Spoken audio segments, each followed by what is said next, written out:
আজকে খোকো পাখির খুঁটিনাটি রান্নাঘরে করব কাটা পোনা দিয়ে আলু দিয়ে ঝোল, আর থাকছে তার সাথে আলু ভাতে আর প্লেন সাদা ভাত।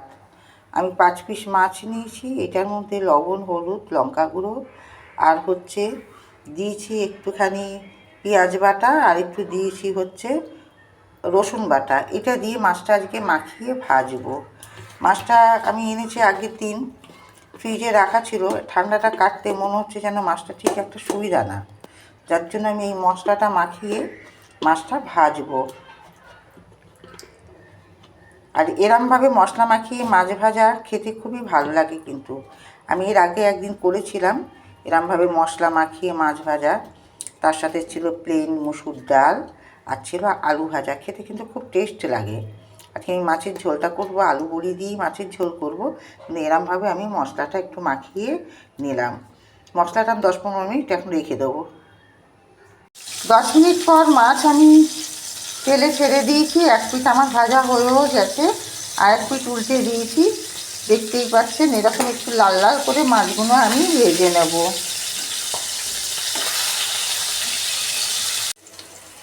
মাছ ভেজে তুলে নিয়ে মাছ ভাজা তেলের মধ্যেই আমি বড়ি ভেজে নিয়েছি। আমি আমার মতো 4-5টা বড়ি ভেজে ওই তেলেতেই আমি দিয়ে দিলাম আলু ভাজা হচ্ছে। আলু ভাজা হতে হতে আমি মাছের মশলাটা আমি রেডি করে নিই। আলু আমার লাল করে ভাজা হয়ে গেছে, তার মধ্যে দিয়ে দিচ্ছি একটা আবার কাঁচা লঙ্কা। এবার আমি এর মধ্যে দিয়ে দেবো মশলা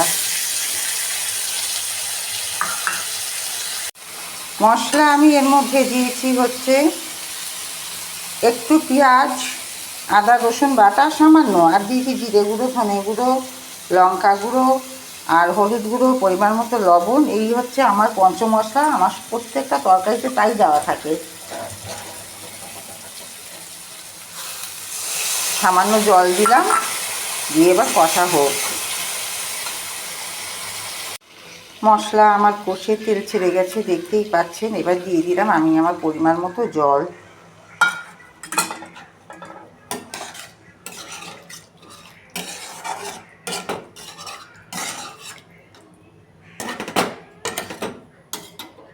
জল দিয়ে এতে এবার মাছ আর বড়ি আমি ছেড়ে দেবো।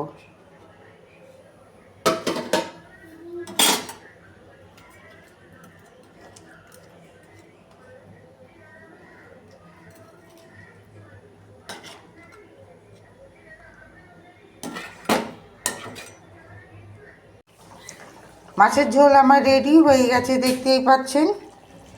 এরকমভাবে মাছের ঝোল করে খাবেন, আশা করি আপনাদেরও ভালো লাগবে। জানুন আমার দুজনেরই প্রচণ্ড শরীর খারাপ, ঠান্ডা লেগেছে, মুখে কোনো রুচি পাচ্ছি না বলে আমি এরমভাবে মাছের ঝোলটা আজকে বানালাম। আজকের মতো টাটা, আবার দেখা হচ্ছে নেক্সট ভিডিওতে। সবাই ভালো থাকবেন, সুস্থ থাকবেন। রাধে রাধে।